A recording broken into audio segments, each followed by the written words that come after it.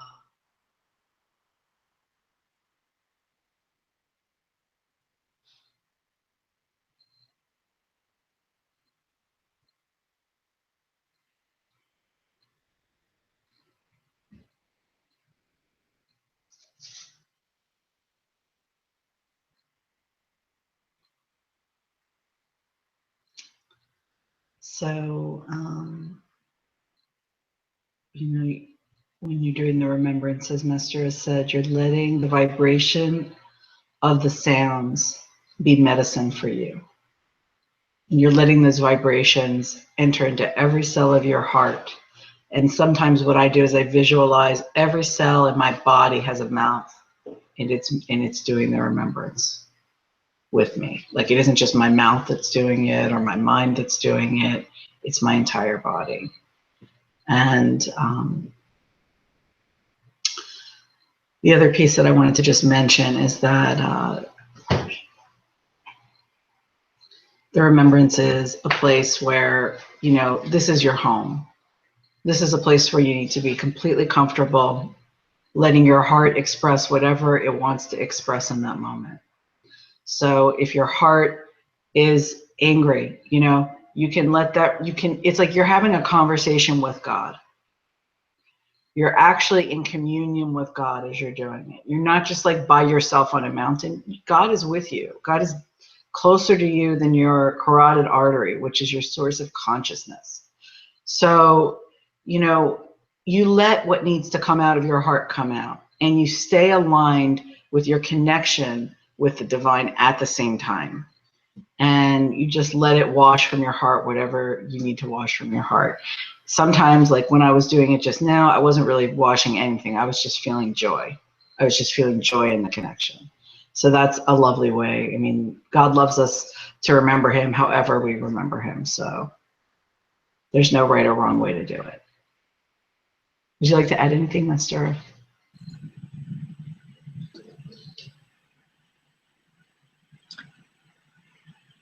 I don't think I have anything to add.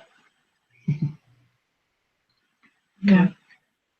Well, okay, maybe one thing. The only thing is, you know, Sean's talked about having like every cell of the heart, every cell of the body having a mouth. I think of that too, of just like inviting every cell to inhale this essence of these words and this vibration. The essence of the one is the name of our blog. So just, you know, inhale that essence, drink that essence in. Every cell of the body carries consciousness. We hold our memories in our subconscious. We think of, you know, of it being in the mind. It's really held throughout the body and all of the tissues of the body, which is why, another reason why we can't heal through the mind alone. And so I like to invite every cell of the body to just drink this in and take it in, inhale it, drink it, and let it wash the consciousness that resides throughout all of the body. And so, you know, this is something that you can continue on your own. When you find yourself in those places where, oh gee, a feeling just came up, and that feeling feels like it's not really based in reality or in truth. It's based on prejudice. It's based on, you know, some falsehood that I've taken on in my life, or maybe I just don't know. I don't know what it's based on.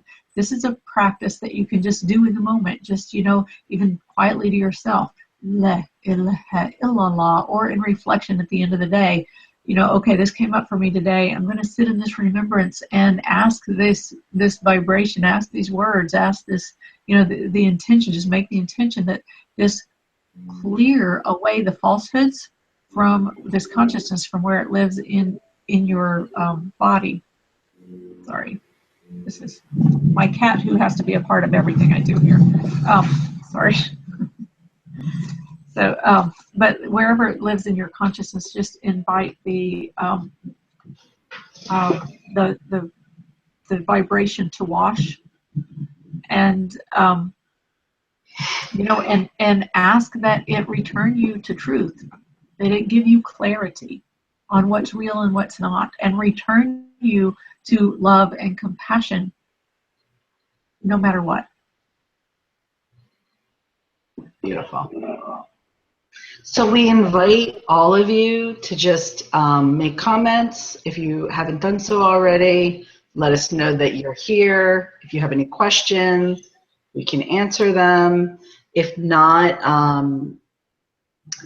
you know, you can sign up to get reminders about future live stream events. We have one more that's going to be part of this program. It will be in 2 weeks, same time, same station, same day. Wednesday, 2 weeks at 8:30. What else do people need to know, Mastura?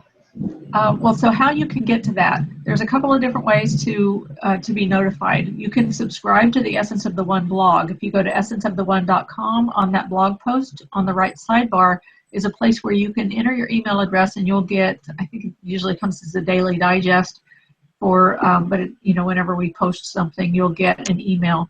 So you can get notified of posts in that way. There's also, if you go to the event page, on, you know, if you look at essenceoftheone.com, there are the tabs along underneath the banner that says Essence of the One, and above where the posts are, there are a row of tabs, just like you see on a navigation bar on a website. There's one there that says events, and this is Healing Racism and Bigotry is the name of this event. On that page is a list of all of the posts in order that are associated with this program, and it also includes the live streams that we've done. And as we continue to do posts, we're going to add them there on that page. So you can refer to that page. At the bottom of that page is a sign up. You can sign up there, and we'll give you a reminder. We'll email you a reminder for the next live event that we're going to be doing. Now, you don't have to worry about getting a lot of emails from us. We're doing everything we can to keep up with the blog. We're just not that organized to be sending out daily emails, so don't worry about that. You'll probably just get one when it's time for the next live event.